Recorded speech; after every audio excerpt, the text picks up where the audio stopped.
حضرت ابو طلحہ رضی اللہ تعالی عنہ صحابی رسول ہیں اور آپ دیکھیں کہ کیسا صبر وہ کرتے ہیں۔ حضرات محترم، صبر کسے کہا جاتا ہے؟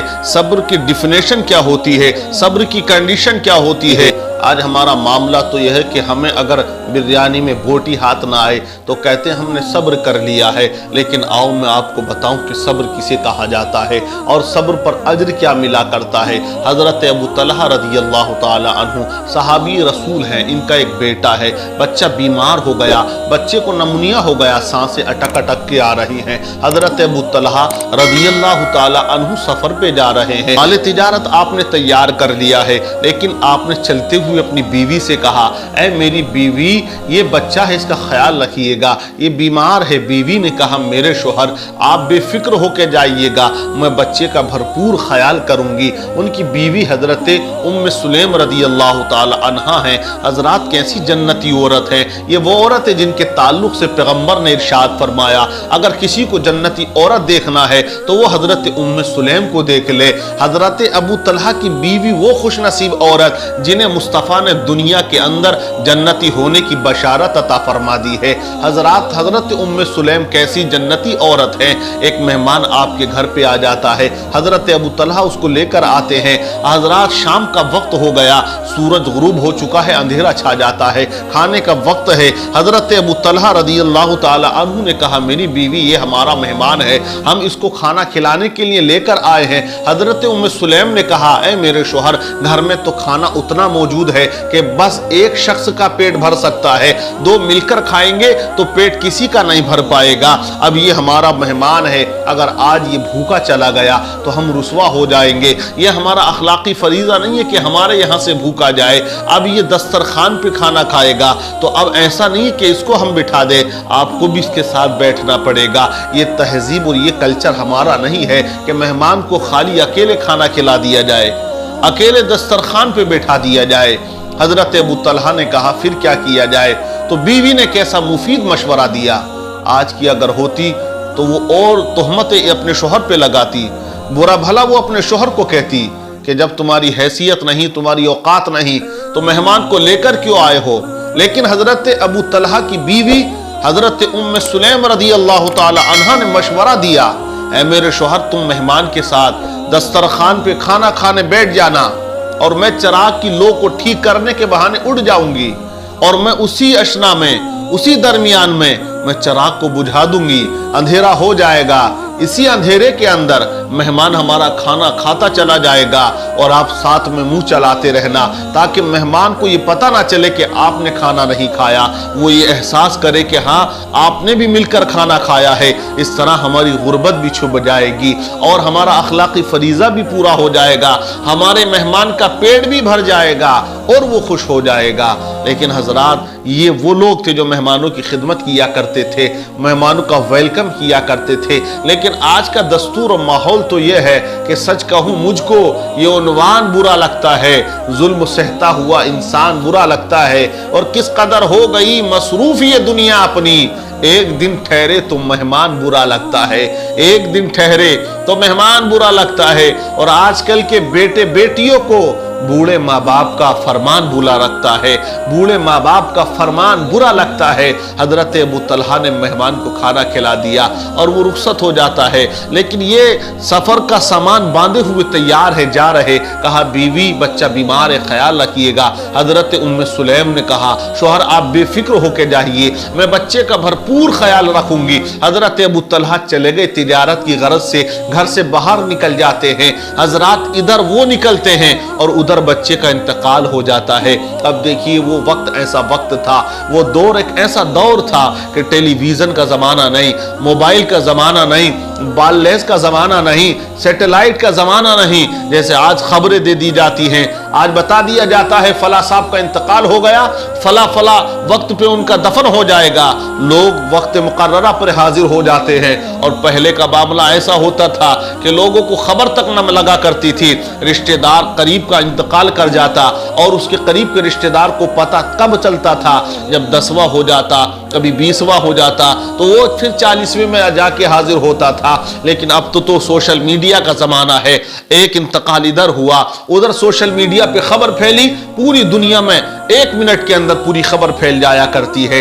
हजरत अबू तलहा चले गए, लेकिन जब शाम का वक्त होने लगा, हजरत अबू तलहा की बीवी हजरत उम्मे सुलैम रदी अल्लाह ताला अन्हा ने अपने घर वालों को इकट्ठा किया और कहा कि ऐ मेरे घर वालों, ये मेरा बच्चा इंतकाल कर चुका है, अब इसके वालिद गिरामी का आने का वक्त हो चुका है। हजरत अबू तलहा अब सफर से आएंगे, लेकिन खुदारा कोई भी उनके बच्चे के मरने की खबर उन्हें मत बताना, उन्हें मत देना कि आपके बच्चे का इंतकाल हो गया। जो अच्छा वक्त होगा, जो मुनासिब टाइम होगा, मैं खुद उनके बच्चे के मरने की खबर बता दूंगी। मैं बता दूंगी कि उनके बेटे का इंतकाल हो चुका है, मेरे लख्ते जिगर का इंतकाल हो चुका है, मेरे नूरे नजर का इंतकाल हो चुका है। घर वालों ने कहा जैसे आपका मशवरा, जैसी आपकी राय, जैसी आपकी मर्जी। तमाम लोग अपने अपने घरों को चले जाते हैं। सुबह का निकला हुआ मुसाफिर शाम को अपने घर आता है, चरिंद परिंदे अपने घरों को जाते हैं, सूरज डूब जाता है, शाम का अंधेरा छा जाता है। हजरत अबू तलहा रज़ी अल्लाह ताला अन्हु शाम को जब अपने घर आते हैं और दरवाजे पे दस्तक देते हैं, दरवाजे पे जैसे ही हजरत अबू तलहा ने दस्तक दी, बीवी दौड़कर जाती है और दरवाजा खोलती है। दरवाजा खोलते ही मुस्कुराकर सलाम पेश कर देती है। सुभान अल्लाह। दरवाजा खोला, मुस्कुरा के सलाम भी पेश कर दिया। ये वो मुसलमान औरतें हैं, ये वो सहाबियां हैं। लेकिन आजकल की औरतें, हमारी इस्लामी बहनें, आप देखें बहुत कम ऐसी औरतें हैं जो अपने शोहर को सलाम करती हैं, बल्कि वो अपने शोहर को गुलाम समझती है कि ये गुलाम है और हम मालिक हैं, हम इसको सलाम क्यों करें। बहुत सी आज के पुरफितन दौर में ऐसी भी औरतें पाई जाती हैं जो अपने शोहर पे जुल्म किया करती हैं। मैं कहता हूं कि सलाम को आम करो। आप अपनी बीवी को, शोहर बीवी को सलाम करे और बीवी शोहर को सलाम करे, बाप बेटे को सलाम करे, बेटा बाप को सलाम करे। कोई हरज नहीं है, कोई एतराज नहीं है, इसमें कोई मसला नहीं है कि हाँ शोहर ही लाजमी है। ये जरूरी नहीं कि शोहर ही बीवी को करे और ये भी लाजमी नहीं कि बीवी ही शोहर को करे। अरे आप अपनी बीवी को कर सकते हो, आप अपनी बेटी को सलाम कर सकते हो। सलाम एक दुआ ही तो है। अरे आज हम इससे दूर होते चले जा रहे हैं, लेकिन आजकल ये बीवियां कहां सलाम करती हैं। तो मैं कहूंगा अपनी इस्लामी बहनों से कि वो सलाम किया करें, वो अपने शोहर के आने पर सलाम किया करें और मुस्कुराकर सलाम पेश किया करें। जब दोनों मियां बीवी आपस में मुस्कुराते हैं तो अल्लाह दोनों की बख्शिश फरमा दिया करता है। हजरत अबू तलहा की बीवी उम्मे सुलैम रज़ी अल्लाह ताला अन्हा ने सलाम किया। हजरत अबू तलहा ने दरवाजे में दाखिल होते ही बच्चे का हाल पूछा कि बच्चे की तबीयत कैसी है। हजरत अबू तलहा की बीवी उम्मे सुलैम रज़ी अल्लाह ताला अन्हा ने कहा मेरे शोहर, बच्चे की सांस रुक गई है। हजरत अबू तलहा समझे जो सांसें अटक अटक के आ रही थी, रुक रुक के आ रही थी, वो खत्म हो चुकी है। हजरत अबू तलहा की बीवी उम्मे सुलैम रज़ी अल्लाह ताला अन्हा ने हजरत पानी का लोटा भर के दे दिया। कहा मेरे शोहर, चेहरे पे गर्द गुबार लगी हुई है, आप वुजू फरमा लीजिए। हजरत अबू तलहा ने वुजू फरमा लिया। इधर बीवी ने दस्तरखान लगा दिया। कहा मेरे शोहर, खाना तैयार है, आप खाना तनावुल फरमा लीजिए। आप देखें सब्र किसे कहते हैं। बच्चे का इंतकाल हो चुका है, कमरे के अंदर बच्चा लेटा हुआ है और जनाजा उसका रखा हुआ है, और इधर बीवी है कि शोहर की खिदमत गुजारी कर रही है, फरमा बरदारी कर रही है, अपने शोहर की खिदमत गुजारी में लगी हुई है। इधर खाना लगा दिया और अपने शोहर को खाना खिला रही है। हजरत अबू तलहा ने खाना तनावुल फरमा लिया, तमाम चीजों से फारिग हुए। आराम के लिए बीवी ने बिस्तर तैयार कर दिया। कहा मेरे शोहर, ये बिस्तर तैयार है, आप पूरे दिन के थके हुए हो, आराम कर लीजिए। हजरत अबू तलहा बिस्तर पे आराम करने के लिए जाते हैं, आराम करने लेट जाते हैं। हजरत अबू तलहा की बीवी उम्मे सुलैम रज़ी अल्लाह ताला अन्हा कमरे में आती हैं और आप सिंगार करती हैं, सिंगार करती हैं, यानी सजती हैं, संवरती हैं। और बीवी को लाजिम है कि वो अपने शोहर के लिए सजे। ये जायज है कि बीवी अपने शोहर के लिए सिंगार कर सकती है। जो भी आजकल क्रीम पाउडर चल रहा है, फैदर लवली, हैदर लवली, भैंस पाउडर, कटरा पाउडर, जो और औरतें लगाती हैं, वो समझती हैं कि चेहरे पे नूर, चेहरे पे नूरानियत, चेहरे पे खूबसूरती इसी से आएगी। मैं कहता हूं कि तुम सजो, लेकिन अपने शोहर के लिए सजो, अपने खाविंद के लिए सजो, अपने हस्बैंड के लिए सजो, ना कि किसी गैर के लिए सजो। लेकिन आजकल इस्लामी बहनों का हाल ये है कि वो सजती और संवरती जरूर हैं, लेकिन वो चोटी सेरे के लिए जब दूल्हा तैयार होता है बारात में जाने के लिए, शादी के फंक्शन के लिए, मंगनी के लिए, किसी पार्टी के लिए, वो अगर सजती है तो मार्केट जाने के लिए, ये तुम्हारा सजना बेकार है, ये तुम्हारे काम नहीं आने वाला। अगर सजना ही है तो अपने शोहर के लिए सज, अच्छा लिबास अपने शोहर के सामने पहन। लेकिन आजकल औरतों का मिजाज ये है कि जब शोहर आता है तभी वो सबसे बोसीदा और पुराना लिबास पहनती है। बहुत सी औरतों की फितरत है, बहुत सी औरतें माशाल्लाह अच्छी हैं कि जो अपने शोहर के लिए सजती हैं, अपने शोहर को खुश करना चाहती हैं और उसे खुश रखना चाहती हैं। वही औरतें जन्नत की हकदार हैं जो शोहरों को खिदमत किया करती हैं। और कुछ ऐसी भी हैं जो नाक चढ़ा देती है, अपने शोहर को ताने देती है, उसकी गरीबी का मजाक उड़ाती है कि तुमने मुझे लिबास नहीं बना के दिया, मुझे तुमने जोड़ा बनाकर नहीं दिया, तुमने मुझे कपड़े बनाकर नहीं दिए, ईद पर नहीं दिए, शादी पर नहीं दिए। हालांकि गरीब अगर शोहर है तो मैं कहूंगा कि अपने शोहर की खिदमत गुजारी किया करो, अपने शोहर की फरमाबरदारी किया करो। जो अपने शोहर की फरमाबरदारी किया करती है और शोहर को राजी कर लेती है तो अल्लाह उसके रसूल भी उससे राजी हो जाया करते हैं, अल्लाह उसके रसूल भी राजी होते हैं। लेकिन मामला अजीब तरह का हो चुका है।